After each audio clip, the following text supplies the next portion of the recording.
Muy buenas a todos, espero que se encuentren excelentemente bien este día, mañana, tarde, noche, cualquiera sea la hora que estén viendo, escuchando este mensaje. Palabra del Señor, sana doctrina, por supuesto. Hermanos, Marcos capítulo 13, con dos tremendos títulos. Señales santas del fin y la venida del Hijo del Hombre. Esto va en paralelo con Mateo 24, exactamente con Mateo 24. Estén atentos, probablemente divida este estudio en dos episodios. Dios les bendiga. Damos lectura. Marcos 13:1 en el nombre del Padre, del Hijo y de su Santo Espíritu. Decimos amén. Saliendo Jesús del templo, le dijo uno de sus discípulos: Maestro, mira qué piedras y qué edificios. Jesús respondiendo le dijo: ¿Ves estos grandes edificios? No quedará piedra sobre piedra que no sea derribada. Acá lo que ocurre es que los discípulos estaban haciendo alarde del precioso templo. El segundo templo reconstruido, ya que el primero había sido destruido, el primero que construye Salomón, el cual David deseaba construir. Sin embargo, Dios provisionó todo, hermano, para su templo, para su iglesia. ¿Sí? El templo que construye Salomón. Es precioso ahí cómo se conjugan muchas cosas, porque cuando a Salomón se le constituye David decide, David quiere, anhela construir el templo de nuestro Dios, de Adonai, ¿sí? Yahweh, el Señor le dice que no, que lo iba a construir y va a ser uno de sus hijos, de su descendencia, que lo hace Salomón. Salomón, cuando comienza su reinado, por medio del profeta, nuestro Dios le dice: ¿qué deseas? Y te lo concederé. Y Salomón pide sabiduría para poder guiar, dirigir, exhortar, juzgar a su pueblo, al pueblo de Dios. No obstante, él no pide ni riqueza ni poder, que es lo que normalmente todos piden, ¿sí? Todos desearían eso. O sea, si yo le pregunto, hermano, ¿qué desearía o qué quiere? Por lo general, la gran mayoría, hermano, no ustedes son, por favor, hermanos súper espirituales, pedirían apartarnos del pecado absolutamente. Sin embargo, por lo general todos pedirán poder, dinero, riqueza, oro, ¿sí? Lo que normalmente otros, no nosotros, hermano, otros pedirían. Salomón pidió sabiduría para juzgar al pueblo con rectitud. Y ciertamente Dios le dio mucha sabiduría. La palabra dice que si nosotros pedimos sabiduría, Él nos concede abundantemente. Sabiduría no es conocimiento.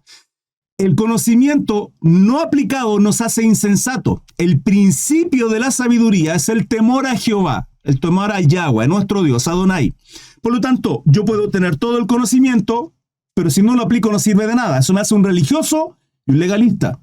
Sin embargo, puedo tener conocimiento y aplicar el conocimiento, y eso es sabiduría. Dios nos concede sabiduría y fue concedida a Salomón. Pero fíjense que porque él pide sabiduría y no el resto, Dios le concede mucha riqueza. Salomón fue muy rico, muchas cosas materiales, oro, etc. Y por tanto también de muchos lugares se le llegó para que él construyera el templo de nuestro Señor, Adonai. El templo es destruido. Se reconstruye, estoy resumiendo mucho esto, se reconstruye el segundo templo, y este segundo templo también es embellecido tremendamente, y esto es lo que están haciendo alarde los discípulos cuando ven al templo, ¿sí? Embellecido por Herodes además.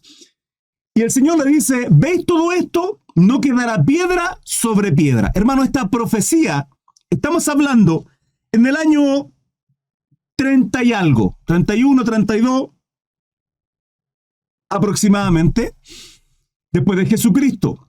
Y él profetiza, él decreta. Hermano, era impensado que esto ocurriera. Completa y absolutamente. Impensado que esto hubiese ocurrido. Vale decir que el templo precioso, el hermoso templo de Jehová, donde Dios visitaba al hombre una vez al año, fuera destruido. Y esto ocurrió en el año 70, después de Jesucristo. En medio de una dispersión, en medio de una persecución, no solo del pueblo cristiano, e incluso de parte de los judíos ortodoxos y de los romanos, sino incluso la dispersión del mismo pueblo hebreo, disperso por todos lados. Desde esa temporada hasta el día de hoy, el templo no está. Si usted va a Jerusalén, lo único que hay ahí del templo que queda es un muro, el cual llaman el muro de los lamentos. Y ahí usted puede ver a muchos judíos orando, clamando a Adonai. Hashem, nuestro Yahweh, bendito sea nuestro Señor. Eso es lo que hacen en el muro de los lamentos. No hay templo. Lo que hay es una mezquita. Y eso es lo tremendo. Porque lo que vamos a leer ahora comienza con esto. Comienza con la destrucción del templo. O sea, el templo estaba, pero el templo fue destruido en el año 70. Continuamos. Señales antes del fin.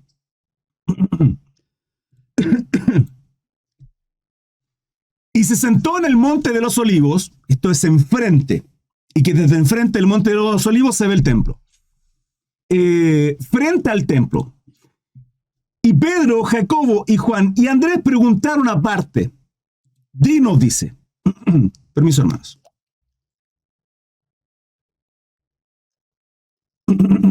¿Cuándo serán estas cosas? ¿Cuándo serán qué cosa? Lo que el Señor venía declarándoles. Lo que el Señor venía diciéndoles con relación a que el templo iba a ser destruido, que todo eso iba a caer, que no iba a quedar piedra sobre piedra. 13:5. Jesús respondiéndoles comenzó a decir, mirad que nadie os engañe. Y aquí comienza el tema. El título, hermanos, señales antes del fin. Se le dice, mirad que nadie os engañe. Porque vendrán muchos en mi nombre diciendo, yo soy el Cristo, el ungido, el Mesías, muchos. Hermano, a la fecha muchos se han hecho pasar diciendo que son Jesucristo, muchos. De hecho, hace poco han aparecido dos de los que de los que yo he visto. Uno, de hecho, hace videos por acá en TikTok, que dice que es Jehová, que dice que es el Espíritu Santo y que además dice que es Jesucristo. Hay otro en Australia que dice que es la encarnación del Mesías. Y además aparentemente tiene una novia y que la novia también tiene revelaciones de no sé qué, hermano. Bueno, vuelvo atrás. Mirad que nadie os engañe, porque vendrán muchos en mi nombre diciendo yo soy el Cristo y engañarán a muchos, hermano. Si eso es lo terrible. Más cuidado, más cuando oigáis. ¿De dónde saqué esa palabra? Más cuando oigáis de guerras y rumores de guerras. No os turbéis, hermano, no os turbéis, tranquilos, ¿sí? No se angustien, no se preocupen desmedidamente, no se preocupe, ocúpese en la oración, en el ayuno, en la lectura de la palabra, en adorar a nuestro Dios. No os turbéis porque es necesario que suceda así. ¿Por qué? ¿Por qué es necesario que suceda todo esto?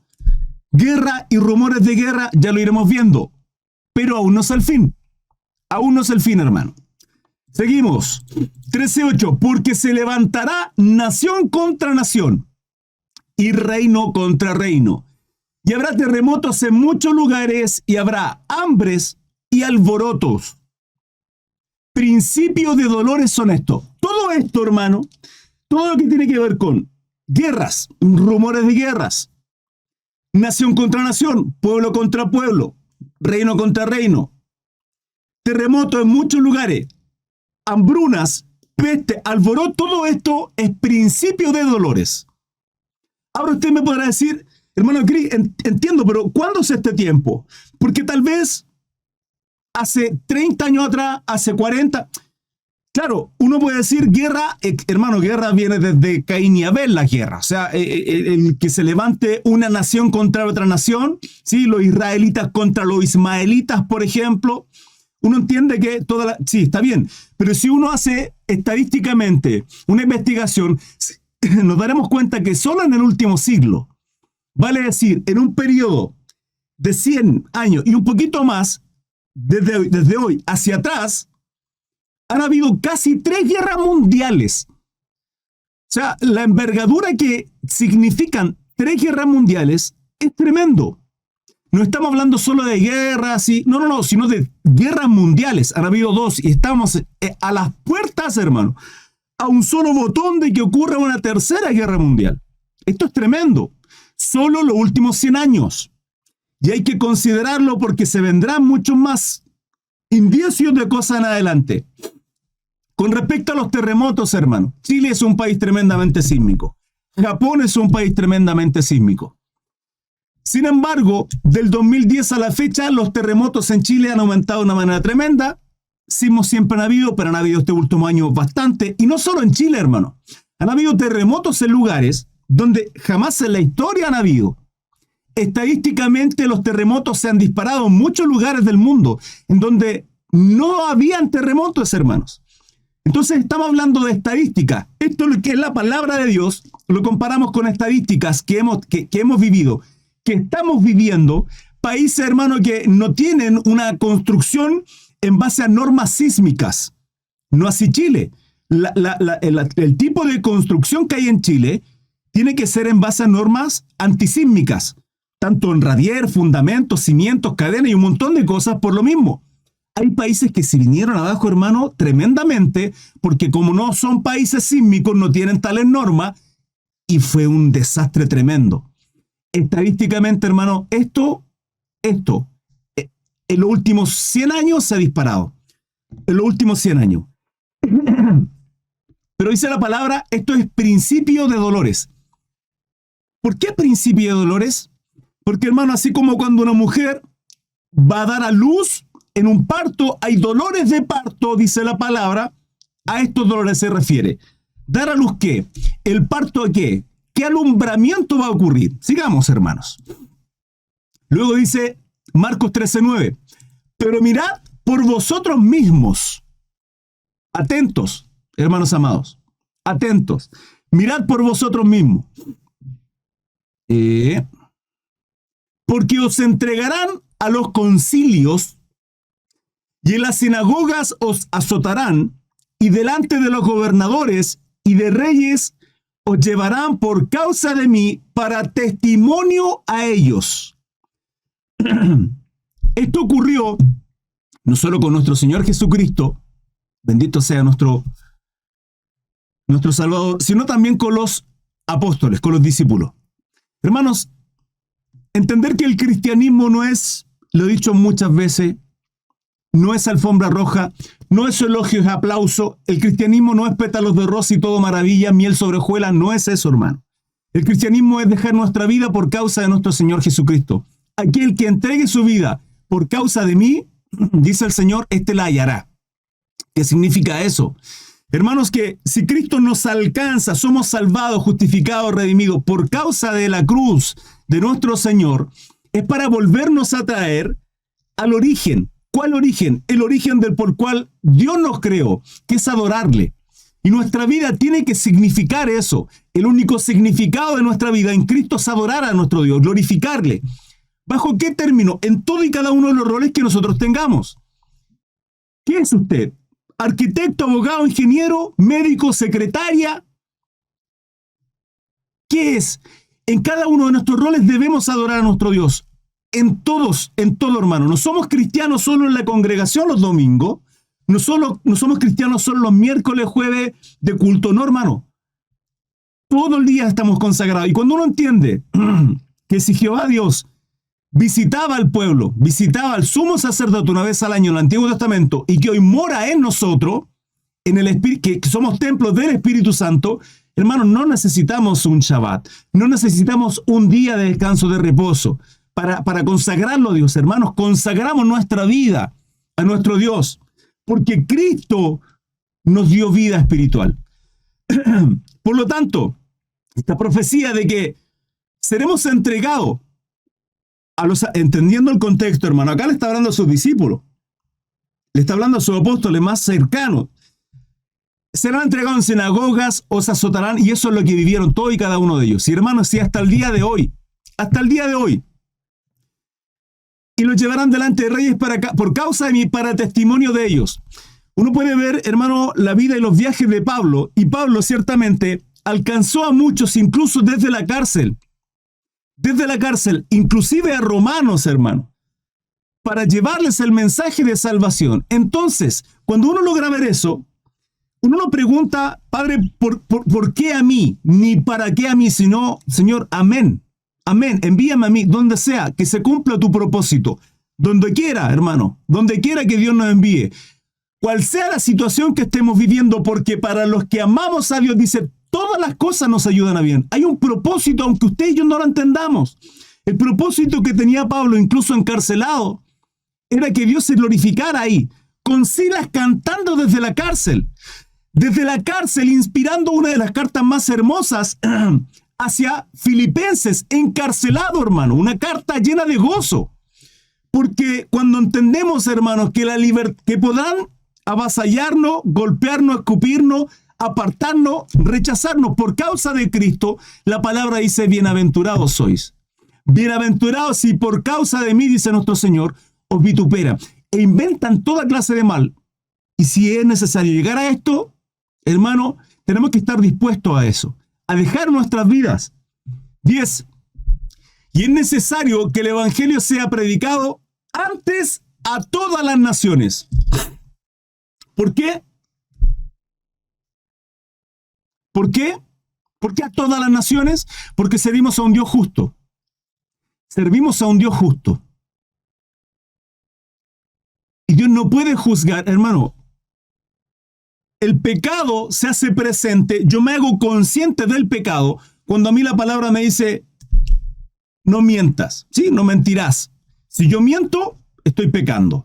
Porque tengo conciencia de que estoy haciendo algo incorrecto, porque la ley a mí me lo dice. Entonces la ley es mala en ninguna manera, dice Pablo. Sino que la ley me muestra lo malo que somos, porque somos malos.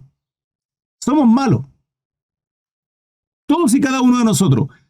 Por consecuencia necesitamos consagrarnos, buscar de Dios, ser guiados en el Espíritu, no vivir en la carne, sino ser dirigidos por el Espíritu Santo. Cuando fortalecemos el Espíritu, hermano, hay algo en nosotros que se llama el fruto del Espíritu.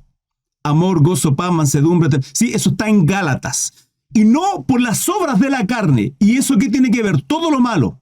Si no somos guiados por el Espíritu. Y la palabra dice que somos capacitados para toda buena obra, ministros competentes de nuestro Salvador Jesucristo.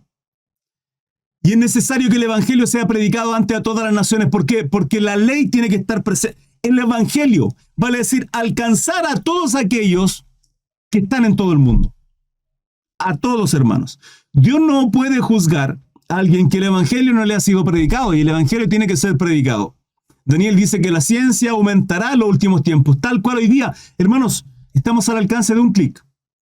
Un clic. Toda la información, todas las noticias, todo al alcance de un clic. Todo. Lo que usted necesita, hermano, un clic y llega. Las noticias que están ocurriendo en cualquier parte, el lugar más recóndito del mundo. Y es así como también la palabra va a llegar a través de estos medios, a través de misioneros, a través de evangelistas. Pero cuando os trajeren para entregaros, no os preocupéis por lo que habéis de decir, ni lo penséis. Miren lo que dice, hermano. Ni lo penséis.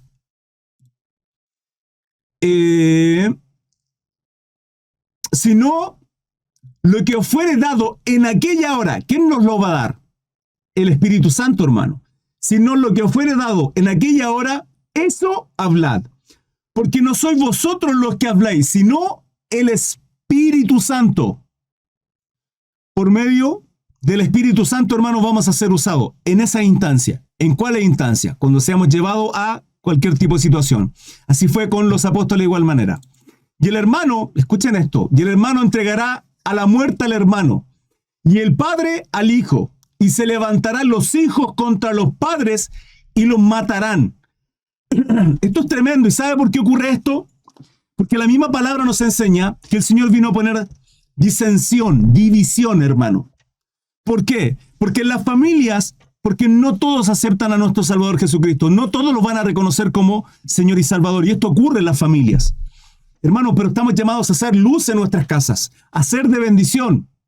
Sí, y uno puede insistir, uno puede predicar con el amor del Señor, con la misericordia con que fuimos alcanzados, entendiendo quiénes éramos antes y entendiendo que hoy seguimos siendo igual de malos, pero tenemos la presencia de nuestro Dios, que nos lleva a toda buena obra.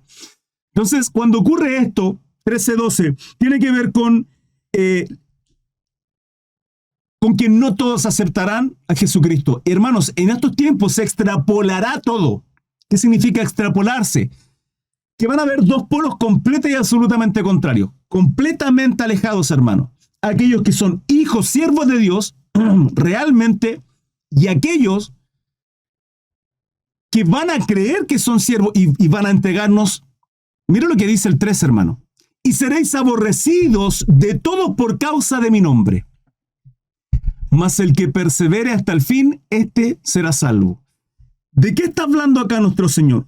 Señales antes del fin. Ese es el contexto. Entonces, ¿qué tenemos que hacer? Perseverar. Perseverar, hermano. 14. Esto es hasta el 23. Pero cuando veáis la abominación desoladora. Perdón, hermano. Pero cuando veáis la abominación desoladora. Esto está en Daniel 9, 9:27, 11:31 y 12:11. Daniel 9, 27, 11:31 y 12:11. Ya le explico qué significa la abominación desoladora. De que habló el profeta Daniel, puesta donde no debe estar el que le entienda, entonces los que estén en Judea huyan a los montes. El que esté en la azotea no descienda a la casa ni entre para tomar algo de su casa. Miren, creo que, bueno, voy a seguir.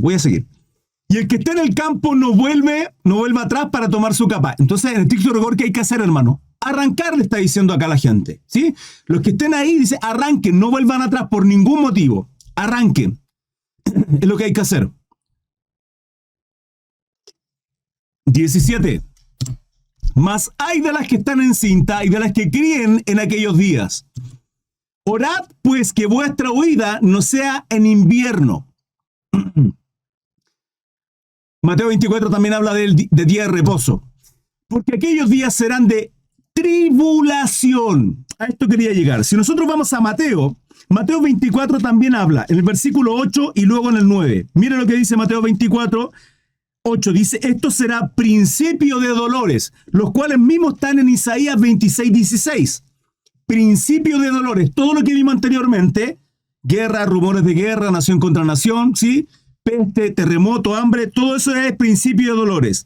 Y luego el 9, Mateo 24, 9, dice, entonces os entregarán a tribulación y os matarán. Lo mismo que está hablando acá. ¿Por qué es importante entender esto?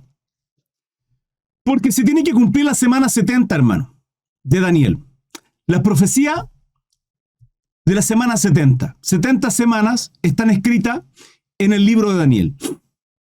Falta la última semana. La última semana es un periodo de 7 años, de los cuales 3 años y medio es tribulación y 3 años y medio restantes gran tribulación. Lo que acabamos de ver fueron principios de dolores. Y lo que viene a continuación es tribulación. Presten atención. Porque en aquellos días serán de tribulación, cual no ha habido desde el principio de la creación que Dios creó hasta este tiempo, ni la habrá. Ya. Aquí habla de tribulación. Marco habla de gran tribulación. Son 3 periodos.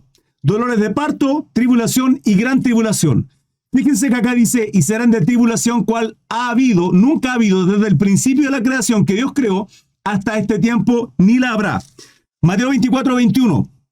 Justamente mi hermana Pati, muchas gracias. Dice, porque habrá entonces gran tribulación, cual no la ha habido desde el principio del mundo hasta ahora, ni la habrá. ¿Se dan cuenta? Es lo mismo, solo que a este periodo se le llama gran tribulación. En Marcos dice tribulación, pero sin embargo es gran tribulación. Este periodo también está mencionado en Daniel. Cuando nosotros estudiamos esto, lo estudiamos en un devocional, no lo hemos estudiado acá. Lo vamos a profundizar probablemente más en Mateo. A mí me gusta más cómo aparece en Mateo. Tribulación el cual no ha habido, hermano, va a ser un periodo tan tremendo, tan terrible, que jamás en la historia de la humanidad ha existido. Jamás en la historia de la humanidad ha existido. Ahora la pregunta es, ¿por qué va a estar este periodo? Número 2, dos causas. Número 1, es un periodo de quebranto, principalmente para el pueblo de Israel, principalmente para aquellos que han rechazado a Jesucristo. Y número 2, porque va a haber, ¿por qué solo en ese periodo va a ser el momento tan terrible en la historia de la humanidad? Porque va a ocurrir algo que es trascendental para que esto se desate. Ya les voy a mencionar, quédense, no se vayan. 20. Y si el Señor no hubiese acortado aquellos días, hermano, yo escucho mucho esta expresión de muchos cristianos. Cuando dicen, oye, los días se han acortado, ¿cierto? Hermano, sí, esa frase es para ese periodo, para el periodo de gran tribulación. Pero andan sugestionados muchos cristianos diciendo que los días están más cortos, hermano. Hermano, el día sigue durando 24 horas. Lo que pasa es que claramente hay una agitación, hermano, corremos por todos lados, queremos todo instantáneo y no somos conscientes del tiempo, no somos conscientes de la vida. ¿Cuántas veces, hermanos, en el día nos sentamos quietos a meditar, por ejemplo? ¿Cuántas veces, hermanos? Si con suerte a orar o a leer la Biblia. ¿Cuánto nos quedamos quietos, tal vez? A meditar y a pensar. ¿Cuánto? Andamos corriendo para todos lados. Nuestra cabeza, hermano, full volando todo el rato, constantemente. Entonces, cuando dice que los días serán acortados, se refiere a este tiempo de gran tribulación, no a este tiempo. Hermanos, estamos en dolor de parto. Dice, y si no hubiesen sido acortados aquellos días, nadie sería salvo. O sea que en el periodo de gran tribulación va a haber salvación. He ahí su respuesta. He ahí su respuesta. Es importante entender esto, hermano. Mas por causa de los escogidos que él escogió, acortó aquellos días. Entonces, si alguno dijere,